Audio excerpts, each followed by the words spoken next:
রাজধানীতে আজ এক আলোচনা সভায় বক্তারা হাসপাতাল এবং আদালতের মতো সেবাধর্মী প্রতিষ্ঠানগুলোতে শ্রবণ প্রতিবন্ধীদের জন্য ইশারা ভাষায় জানা লোক নিয়োগের উপর গুরুত্ব আরোপ করেন। সংবাদ মাধ্যমে বাংলা ইশারা ভাষার ব্যবহার শীর্ষক আলোচনা সভাটির আয়োজন করে যৌথভাবে অ্যাকশন এইড বাংলাদেশ এবং society of the deaf and sign language Users SDLC এর চেয়ারম্যান এম ওসমান খালেদ এর সভাপতিত্বে বক্তৃতা করেন অ্যাকশন এইড এর প্রতিনিধি রাবিয়া সুলতানা, বিটিভির উপমহাপরিচালক বার্তা শেখ আব্দুস সালেক এবং জাতীয় প্রতিবন্ধী উন্নয়ন ফাউন্ডেশনের ব্যবস্থাপনা পরিচালক গাজী মোহাম্মদ নুরুল কবির।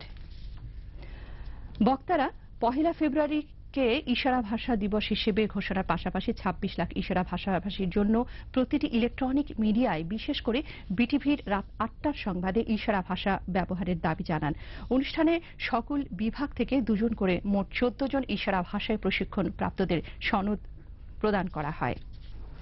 রাজধানীতে আজ এক আলোচনা সভায় বক্তারা হাসপাতাল ও আদালতের মতো সেবাধর্মী প্রতিষ্ঠানগুলোতে শ্রবণ প্রতিবন্ধীদের জন্য ইশারা ভাষা জানা লোক নিয়োগের উপর গুরুত্ব আরোপ করেন। সংবাদ মাধ্যমে বাংলা ইশারা ভাষার ব্যবহার শীর্ষক আলোচনা সভাটির আয়োজন করে যৌথভাবে অ্যাকশন এইড বাংলাদেশ এবং society of the deaf and sign language users SDSL এর চেয়ারম্যান এম ওসমান খালেদের সভাপতিত্বে বক্তৃতা করেন অ্যাকশন এইডের প্রতিনিধি রাবিয়া সুলতানা, বিটিভির উপমহাপরিচালক বার্তা শেখ আব্দুস সালেক এবং জাতীয় প্রতিবন্ধী উন্নয়ন ফাউন্ডেশনের ব্যবস্থাপনা পরিচালক গাজী মোহাম্মদ নুরুল কবির।